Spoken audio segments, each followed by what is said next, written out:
¿Qué tal? Soy Carlos Ventura y este es el episodio número 30 de La Escapatoria, un podcast de Fórmula 1 en particular y automovilismo en general. La verdad es que la carrera del domingo fue un espectáculo bochornoso.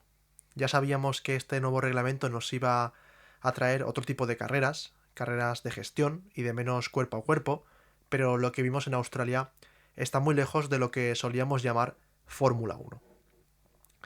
De este nuevo reglamento, de lo que nos dejó el Gran Premio de Australia y de las carreras de Fórmula 2 y Fórmula 3, vamos a hablar largo y tendido, así que con todo ello, comenzamos.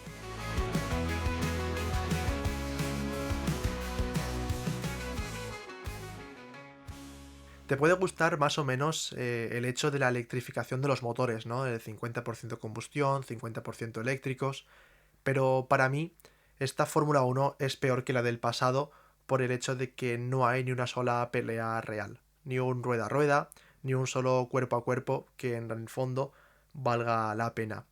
Y sí, el comienzo de las primeras vueltas fue un auténtico caos y que haya más adelantamientos puede llegar a ser divertido, pero con este tipo de adelantamientos, ahí está la cosa en el tipo de adelantamientos de este estilo, la diversión dura tan solo unas pocas vueltas.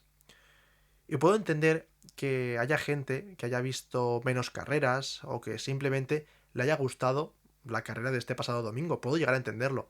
Pero cierto es que esto es muy diferente a lo que era la Fórmula 1. Ya no tan solo al respecto a los últimos años, sino a lo que entendemos como Fórmula 1 en su propia esencia.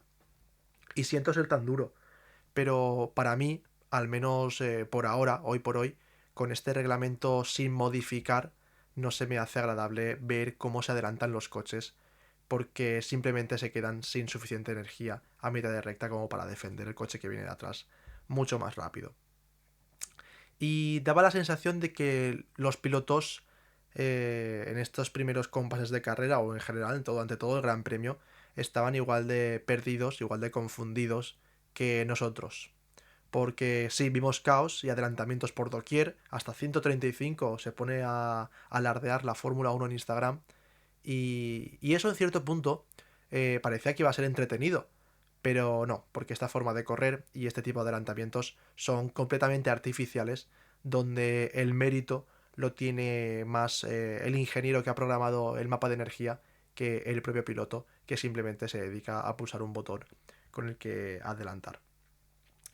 Y es que la figura del piloto estamos viendo que ha perdido mucha y muchísima importancia.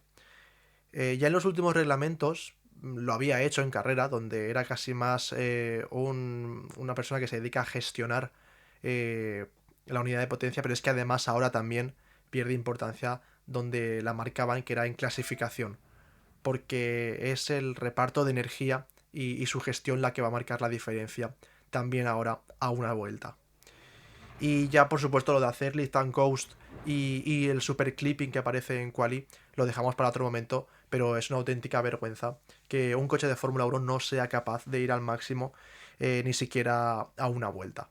Así que sí puedo comprar que igual las primeras 5 o 10 vueltas del Gran Premio de Australia fueron algo entretenidas, pero a la mínima que se estabilizó la carrera, prácticamente nadie pudo mover ficha y las que se movían eran, como digo, totalmente artificiales. Y lo siento mucho. Si te gustaron esta forma de batallar, esta forma de adelantar, las peleas de esta carrera en general, creo que tenemos conceptos bastante distintos de lo que son las carreras y lo que es el motorsport y por supuesto la Fórmula 1. Porque esto a mí me pareció una aberración. Además que luego la carrera no tuvo chicha como tal, porque me considero que con todos los años que llevo siguiendo la Fórmula 1 y diferentes categorías, puedo llegar a leer bastante bien las carreras. Pero es que lo del domingo fue realmente terrible.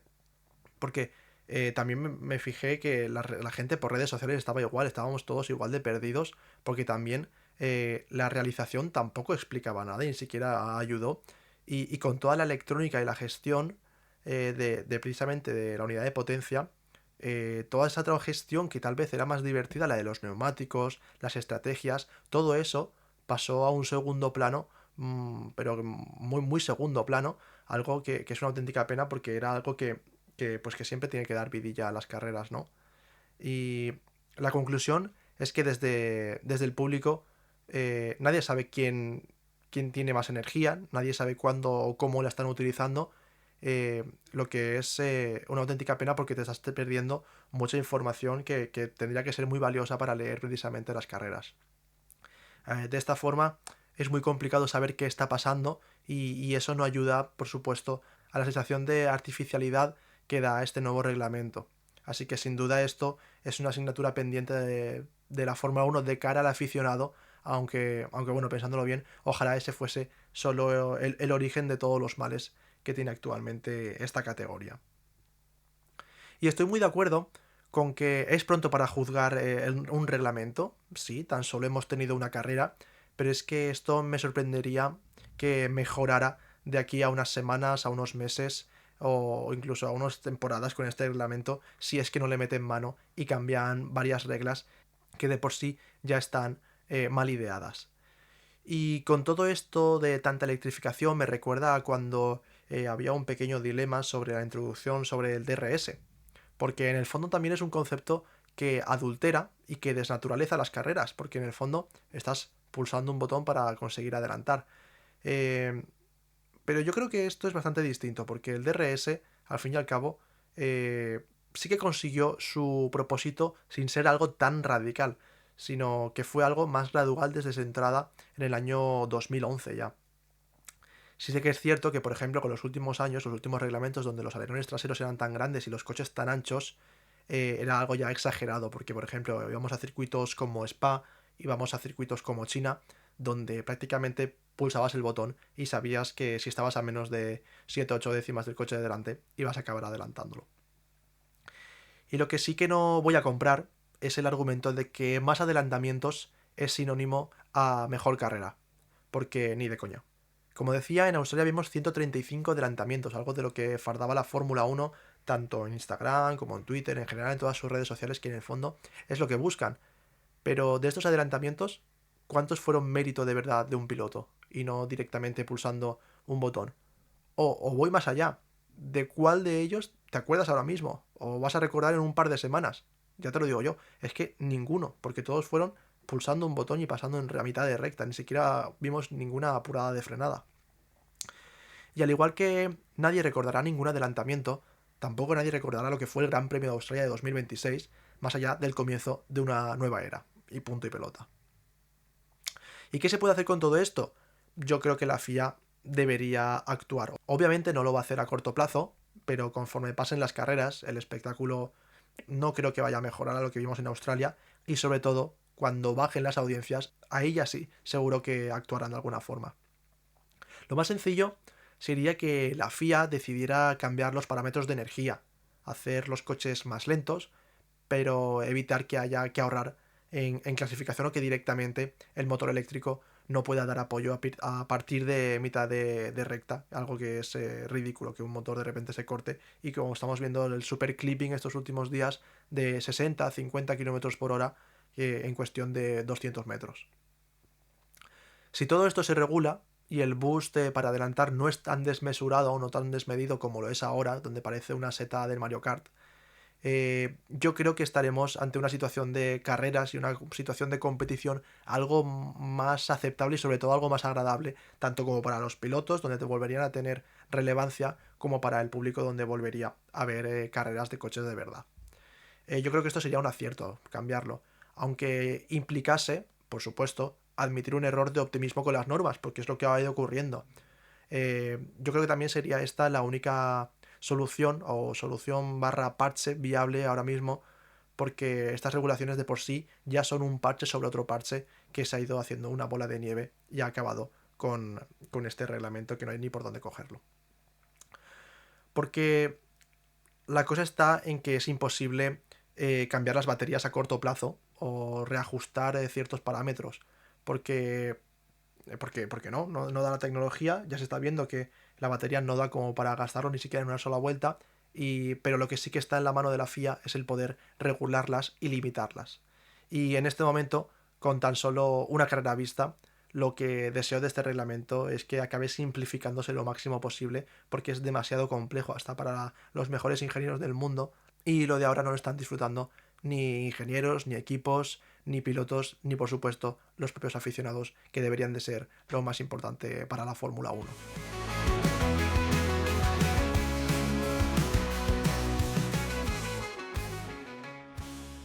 Y claro, vamos a hablar ya de lo que fue el Gran Premio de Australia como tal, porque el rajote del reglamento ha sido tremendo, como no podía ser de otra forma, aunque ya os aseguro que no va a ser no es ni la primera vez ni la última que me voy a enseñar con él. Como sabéis, victoria de Russell con Antonelli segundo, es decir, lo que tanto nos olíamos desde hace meses, lo que tanto parecía que iba a suceder en pretemporada, y es efectivamente dominio del equipo Mercedes. Por supuesto, gracias al pedazo de motor que han construido, que parece que de momento tiene mucha ventaja frente al resto, sobre todo en la eficiencia energética. Antonelli sí que tuvo que pelear algo más que Russell, sobre todo por la mala salida que hizo el italiano, pero bueno, recuperó posiciones relativamente rápido, y la verdad es que Russell tuvo una carrera bastante tranquila, porque más allá de pegarse con Leclerc en los primeros giros, se paseó por Albert Park. Eh, Como decía, tan solo le pasó Leclerc con la pedazo de salida que hicieron los dos Ferrari, pero desde esos adelantamientos que se hicieron mutuamente, el inglés se quedó con la posición, empezó a tirar y demostró que el Mercedes es lo que todos nos olíamos, ¿no? La gran referencia a batir este año. Y casi como la mayoría de inicios de reglamentos recientes, una sorpresa agradable es que Ferrari ha hecho los deberes, porque parece que es la gran alternativa. Como decía, el tema de las salidas les puede dar mucha, pero que mucha ventaja, y eso que Australia tampoco es que sea un circuito con una gran recta principal. Cuando vayamos, por ejemplo, a Barcelona o a Monza, ahí sí que pueden marcar mucho la diferencia. Pueden salir a lo mejor perfectamente desde la tercera o cuarta fila y acabar peleando por la primera posición. Pero es que después, además, en ritmo, sí, estuvieron lejos, pero tampoco estuvieron tan lejos como podíamos ya haber imaginado.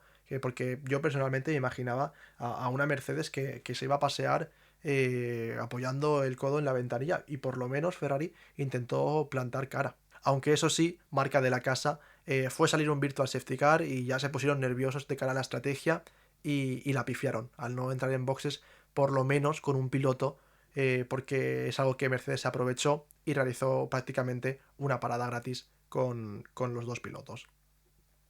Pero la mejor noticia para Ferrari, más allá de que el Gran Premio de Australia haya salido bien en cuanto a rendimiento, no en cuanto a estrategia, la mejor noticia sin ninguna duda para Ferrari es que Lewis Hamilton haya estado tan cerca de Charles Leclerc. Porque sí, Leclerc le gana en quali, Leclerc le gana en carrera, pero esta versión tan motivada de Hamilton es de las mejores que hemos visto sin duda, pues fácilmente en el último lustro. Es que desde el año 2021 que no veíamos a un Hamilton tan motivado o con tanta hambre. Y clara prueba de ello es las declaraciones que da después de clasificación, también después de carrera, y que estuvo hasta los últimos giros luchando por subirse al podio, intentando recortarle segundos a Leclerc, y eso la verdad es que mola, y la vuelta del mejor Hamilton es algo que necesita la Fórmula 1. Y los que me decepcionaron un poco fueron los McLaren y los Red Bull, porque yo pensaba que el grupo de arriba, no sé si Mercedes meterlo también, porque sí que estaba bastante claro que iba a ser los claros dominantes, pero pensaba que McLaren y Red Bull estarían más cerca de Ferrari, estaría algo más apretado, sobre todo por ese tercer escalón en el podio. Sí que es cierto que el jodido Piastri, digámoslo, se choca a media hora antes de la carrera, encima estando en su casa. Eso creo que no ayuda demasiado a que McLaren haya empezado bien. Y luego Verstappen, es verdad que con el accidente en clasificación, con el reparto de frenada tan atrás, pues claro, sale desde el fondo de parrilla y tiene que remontar, y eso también desvirtúa mucho su ritmo de carrera y el hecho de haber acabado sexto. Y también por el otro garaje de Red Bull, el pobre Hadjar, que justo cuando parecía que se estaba posicionando bien en los primeros compases de carrera, que la carrera era larga y podía venir hacia él, y podía estar incluso por la pelea por el podio si Red Bull hubiese jugado bien sus cartas, va y el coche se le para. Así que un desastre para el pobre Hadjar, que por lo menos ya ha debutado mejor de lo que hizo el año pasado aquí en Australia. Y luego también me tengo que quedar con la no pelea entre Norris y Verstappen, porque estuvieron rodando juntos durante las últimas 10-15 vueltas, pero no se llegaron a pelear porque los dos estaban haciendo prácticamente lo mismo con la batería. Y ese es el gran peligro de este reglamento, que por mucho que lo hayas creado para que hayan batallas, para que el piloto de atrás consiga recortar distancia, si el piloto de delante lo gestiona bien y consigue que el piloto de atrás no entre en ese segundo, va a ser imposible acercarse para que precisamente active ese boost y que consiga adelantarlo. Así que esa batalla a mí me dio miedo porque si todos los pilotos acaban acostumbrándose a este tipo de estrategias que se hacen con la maña de administrar la energía, cuidado que podemos llegar a ver procesiones muy largas de Fórmula 1 y carreras muy aburridas. Podemos tener las dos caras de la moneda, tanto ciento y pico adelantamientos como hemos tenido hoy, pero como todos se pongan las pilas y empiezan a entender mejor sus coches, podemos tener carreras también bastante aburridas. Así que veremos por qué lado evoluciona este reglamento. Y ya por último, pues en este caso hemos dejado lo peor para el final, que fueron las carreras de los dos españoles. Por un lado, Sainz no pudo ni salir a clasificar y luego en carrera el alerón delantero se le quedó abierto, lo que le obligó a pasar por boxes y perder muchísimo tiempo, por supuesto. Así que fue un buen comienzo, ¿no? Con ese Williams con sobrepeso. En fin, mucho trabajo que tiene que hacer el equipo Williams porque también Albon en condiciones normales tampoco estuvo cerca de rodar en el top 10 ni siquiera luchar por los puntos. Y luego tenemos que hablar de Fernando Alonso, del caso Aston Martin, bueno, es que, claro, la temporada nos ha pegado tal hostia que en Australia ya sabíamos que no podíamos esperar nada, ¿no? Ya sabíamos que el plan de Aston Martin pasaba por no terminar la carrera, era algo que habían sido sinceros, que probablemente no iban a terminar, y era básicamente porque nuestros colegas de Honda no tienen reemplazos y a la mínima que hubiesen visto alguna anomalía iban a retirar el coche, como así acabó sucediendo. Algo que, por supuesto, es estupendo, sí, claro que sí. Y está claro que lo de Honda no debemos pasarlo por alto, eso vaya por delante, por supuesto, pero que desde Aston Martin se reconozca que no se enteraron hasta noviembre de cómo iba ese motor, tiene narices, ¿eh? Noviembre, hace 5 meses, y en Aston Martin no sabían cómo iba su motor. En fin, es que esta situación de este equipo es algo que me da mucha pereza y ya solo quiero que pasen las semanas, que pasen los grandes premios, que empiecen a llegar repuestos para que puedan empezar a exprimir ese motor Honda. Me da igual si se rompe a las 30 vueltas, pero que veamos el potencial real que tiene y sobre todo también ya, conforme pasen los meses, mejoras en ese motor, sobre todo en fiabilidad, porque es una pena, porque es un proyecto que tiene muchísimo potencial, el chasis tiene muy buena pinta, por supuesto que en ese sentido Newey parece que ha cumplido y el problema está en la unidad de potencia, en Honda y sobre todo en que el tiempo corre en contra de Fernando Alonso.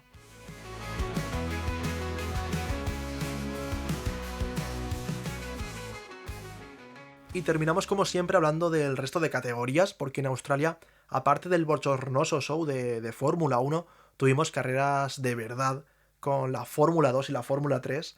En materia de Fórmula 2, la sprint se la llevó Durksen, partiendo desde la segunda posición, así que gran debut del paraguayo en Invicta, que sin duda es la gran referencia, era uno de los asientos más cotizados de la categoría ahora mismo, y podemos decir que Durksen en Nike se decía que siempre le tocaban los mejores motores, pues bueno, por lo menos en Invicta ya le ha tocado el mejor coche, parece. Y después la victoria del domingo fue para el heredero, fue para Solov. Eso sí, sobre todo gracias a la ayuda de los dos Ronin, básicamente porque Alex Dunn se le fue la olla y adelantando a su propio compañero se cerró, frenó delante de Stenshorn y los dos acabaron fuera de carrera cuando iban precisamente primero y segundo. Así que espectacular. Y encima para rematar, una radio de barrio bajero total por parte de Dunn. Sinceramente, 10 de 10. Y por la parte que nos toca, Mari Boya no ha tenido un gran fin de semana, la verdad. Accidente en quali, accidente en la sprint y por lo menos acabó la carrera, pues imagino que consiguiendo alguna mejor sensación, la carrera del domingo siendo 13º. Y lo mejor del fin de semana para nosotros lo tuvimos en Fórmula 3, sobre todo con esa victoria en la carrera al sprint de Bruno Del Pino. Pero es que encima después, para el domingo, remontó y acabó cuarto, y algo que lo deja tercero en el campeonato tras la primera ronda. Así que muy bien por esta segunda temporada de Bruno en Fórmula 3, que ha empezado desde luego muchísimo mejor que el año pasado. Y eso sí, el domingo la victoria fue para el largo Uguchuku, seguido del interesantísimo Freddy Slater y del japonés Taito Kato. Y hasta aquí el episodio de hoy. Por supuesto, animo a que me apoyéis este podcast siguiéndolo en Spotify, también suscribiéndose en YouTube, al igual que me podéis seguir a mí en Twitter o X, como queráis llamarlo, en @carlosf1ventura y en TikTok en @carlosventuraf1. Y como siempre, nos seguimos escuchando en La Escapatoria.